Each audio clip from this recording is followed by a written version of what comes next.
বাংলাদেশে আবারও পাতানো সাজানো নির্বাচনের চেষ্টা, সরকারের ভিতর থেকে এসে ঘটনা ফাঁস। দর্শক, অশনি সংকেত। বাংলাদেশে আবারও পাতানো নির্বাচনের চেষ্টা করা হচ্ছে, তবে সেটা হতে দেওয়া হবে না, রুখে দেওয়া হবে, এটা বলছেন Asif Mahmud. It's very significant. আর আসিফ মাহমুদ কে? আসিফ মাহমুদ কয়েকদিন আগেও সরকারের ভেতরে সবচেয়ে প্রভাবশালী উপদেষ্টাদের মধ্যে একজন ছিলেন। এর মানে তিনি জানেন, ভিতরের কথা জানেন, কি চলছে বা কেমন কি, এগুলো তো সব তিনি জানেন। অন্য 10 জন লোক এই কথা বলা যে পাতানো নির্বাচনের চেষ্টা চলছে, আর সরকারের সদ্য সাবেক উপদেষ্টা এই কথা বলার মধ্যে অনেক পার্থক্য রয়েছে। অতএব পাতানো নির্বাচনের চেষ্টা চলছে, রুখে দেওয়া হবে, আসিফ মাহমুদের এই কথা ভেতর থেকে ঘটনা ফাঁস হয়ে যাওয়া, সরকারের ভেতর থেকে তথ্য ফাঁস হয়ে যাওয়ার মতো। এই পরিস্থিতিতে মাঝপথে নির্বাচন স্থগিত হয়ে যেতে পারে যদি পাতানো নির্বাচনে খেলা চলে। আমরা দেখতে পাচ্ছি তারেক রহমান দেশে এসে পরিবেশ নষ্ট করেছেন। আসলে তারেক রহমান ভারতের কনসেন্ট নিয়ে ভারতের সাথে চুক্তি করে এসেছেন যে ভারত তাদের প্রশাসনিক সেট যেটা রয়েছে সেটা জাস্ট কেবলা পরিবর্তন করবে আওয়ামী লীগ থেকে বিএনপির দিকে। তারপরে ওই ভারতের কারসাজিতে এই সিস্টেমে একটা পাতানো নির্বাচন হবে 111 মার্কা, যেখানে কাকে কত আসন দেওয়া হবে সেটা ঠিক করে দেওয়া হবে। সেখানে চেষ্টা চলছে যে বিএনপিকে নিরঙ্কুশভাবে ক্ষমতা দেওয়া হবে। জাতীয় পার্টি স্বতন্ত্র, আওয়ামী লীগের যাদের মনোনয়ন টিকে গেছে, জাতীয় পার্টি কিন্তু অনেকেরটা টিকে গেছে, তো এদেরকে ব্যাপকভাবে জিতিয়ে প্রধান বিরোধী দল বানানো হবে। জামাতকে বানানো হবে 3rd, এনসিপি কে বানানো হবে 4th, চরমনাইকে দেওয়া হবে না একটাও। এই পরিকল্পনা চলছে। জামাতকে 2nd হতে দিতে চায় না, 3rd বানাতে চায়। এনসিপি কে 4th বানাতে চায়, অল্প। এনসিপি কে 2টা সিট দিতে চায়, জামাতকে 10 থেকে 15টা দিতে চায়, চরমনাইকে 0 দিতে চায়, বাকিগুলো সব বিএনপি কে দিতে চায়। তবে বিরোধী দল হিসাবে 30-35 বা এরকম, বা জামাতের চাইতে অল্প কিছু বেশি সংখ্যক সিট দিয়ে বিরোধী দল আসনে বসাতে চায় জাতীয় পার্টি, আওয়ামী লীগ, স্বতন্ত্র মিলে একটা নেক্সাস। দেশে এই ষড়যন্ত্র চলছে, পাতানো নির্বাচনের খেলা এইভাবে চলছে। কিন্তু এটা হবে না, জাস্ট এরকম প্ল্যান চলছে। তারেক রহমান এই ধরনের হিসাব নিকাশ নিয়ে আসছেন, এটা হচ্ছে বাস্তবতা। এই কারণেই কিন্তু এই স্বপ্নেই, যেখানে তারেক রহমান দেখছেন যে দেশের জনমতের কি অবস্থা, জগন্নাথ বিশ্ববিদ্যালয়ের অবস্থাও তো আপনারা দেখছেন, তো সেখানে তারা তো জিততে পারবে না। কিন্তু তারপরও জামাত যে জাতীয় সরকার প্রস্তাব দিয়েছে, বিএনপি জামাত মিলে একটা স্থিতিশীল বাংলাদেশ, সে জায়গায় তারেক রহমান বা বিএনপির কোনো কনসেপ্ট এখন পর্যন্ত আমরা পাইনি। তো ব্যক্তিগত পর্যায়ে বিএনপি স্থায়ী কমিটির 2 জন সদস্যের সাথে আলাপ করে আমি যেটা জানতে পেরেছি যে বিএনপি জামাতের প্রস্তাবিত সর্বদলীয় বা বিএনপি জামাত জাতীয় সরকারে রাজি নয় যদি তারা জিততে পারে। আর তারা জিততে না পারলে হয়তো তখন আসতে বাধ্য হবে, তখন চিন্তা করবে। কিন্তু বিএনপি জিততে পারলেও জামাতকে সাথে নিয়ে জাতীয় সরকার করবে না, এটা তারা চায় না।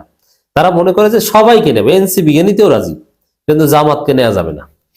এটা হচ্ছে বিএনপির এখন পর্যন্ত অবস্থা।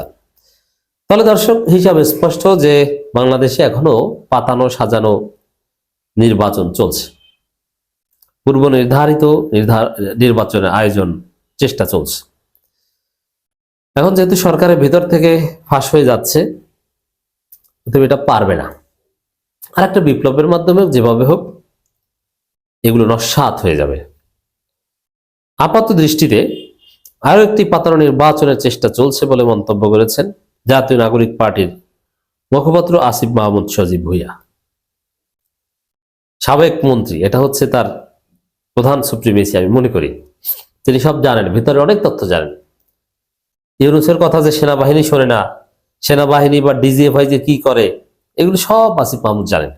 কি করেছে, কিভাবে সরকারকে পদে পদে বাধা সৃষ্টি করত, আসিফ মাহমুদের কাজকে কিভাবে বিএনপি পন্থী আমলারা আটকে দিত, এটা সব তিনি জানেন।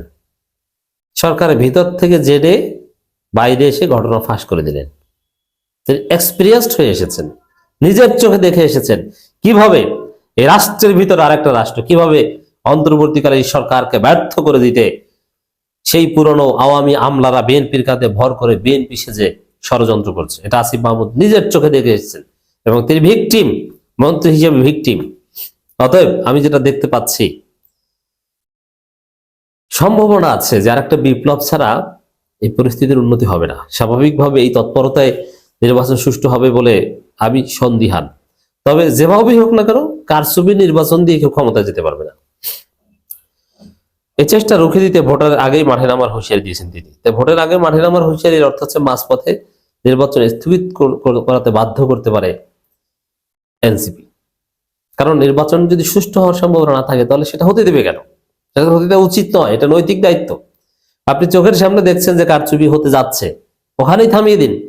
কারণ নির্বাচন হয়ে গেলে বাতিল করানো কঠিন, তার সাথে নির্বাচন আগে আপনি কারচুপির সম্ভাবনাকে রুখে দিন।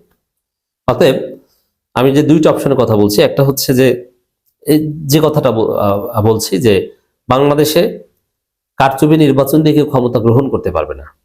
এখন এটা বাস্তবায়নের ক্ষেত্রে নির্বাচন কারচুপি হলে নির্বাচনের পর ওটা বাতিল করানো, আর একটা হচ্ছে যে নির্বাচনের আগেই পরিস্থিতি ঠিক করা। তাই আসিফ মাহমুদ কিংবা এনসিপির এখনকার মানহাজ হচ্ছে নির্বাচনের আগেই পরিস্থিতি ঠিক করাতে হবে।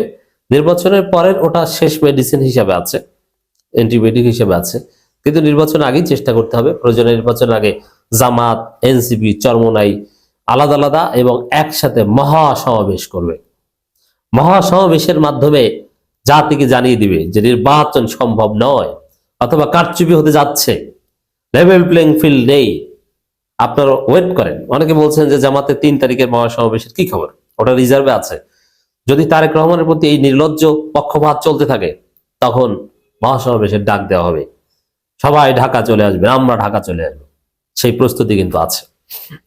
আসিফ বলেন, একটি নির্দিষ্ট দলের প্রতি প্রশাসনের পক্ষপাতী দেখা যাচ্ছে। জনরায় প্রতিষ্ঠার আগেই সরকারি কর্মকর্তাদের একটি দলের চেয়ারপারসনের সঙ্গে দেখা করে বাংলাদেশ গণতন্ত্রের জন্য অশনের সঙ্গে, এবং এটা আমাদের কাছে আরো বেশি সন্দেহজনক যে তারেক রহমান জনগণের কাছে যাচ্ছেন না। তার রাজনীতি এখন পর্যন্ত প্রশাসন, মিডিয়া, গোয়েন্দা ম্যানেজ করার রাজনীতি। এর মানে জনগণের ভোটে জেতা এগুলো তাদের কাছে মুখ্য নয়। এবং বিভিন্ন প্রার্থীরা ঋণ খেলাপি হওয়া সত্ত্বেও, নির্বাচনে অযোগ্য হওয়া সত্ত্বেও টিকে যাচ্ছে, টিকিয়ে রাখছে তারেক রহমান। এদিকেই তারেক রহমানের নজর। ইসির সমালোচনা করে এনসিপির মুখপাত্র বলেন, মনোনয়নপত্র যাচাই বাছাই নিরপেক্ষতা বজায় রাখা হয়নি, বড় দলের পক্ষে কাজ করেছে রিটার্ন অফিসার। আপিলের ক্ষেত্রে ইসির নিরপেক্ষতা না থাকলে সুষ্ঠু নির্বাচনের সক্ষমতা নিয়ে প্রশ্ন উঠবে। এখন আপিলের রায়ে কি করে ইসি, এটা দেখে মহাসমাবেশের তারিখ ঘোষণা করবে। এছাড়া জাতীয় পার্টি যাতে ভোটে অংশ নিতে না পারে সে বিষয়ে সতর্ক করেন আসিফ মাহমুদ। জাতীয় পার্টিকে নিয়েও সরকার কি করে এটাও দেখবে। বিশেষ করে ইসির আপিল নিষ্পত্তির পর যদি সেই পক্ষপাতের কোনো আলামত পাওয়া যায় এবং জাতীয় পার্টির প্রার্থীরা কিভাবে কি টিকে আছে, এগুলো বিবেচনার পর জাতীয় মহাসমাবেশের ঘোষণা আসবে। তখন সেখান থেকে ঘোষণা আসবে যে নির্বাচন হবে কি হবে না, হলে কিভাবে হবে।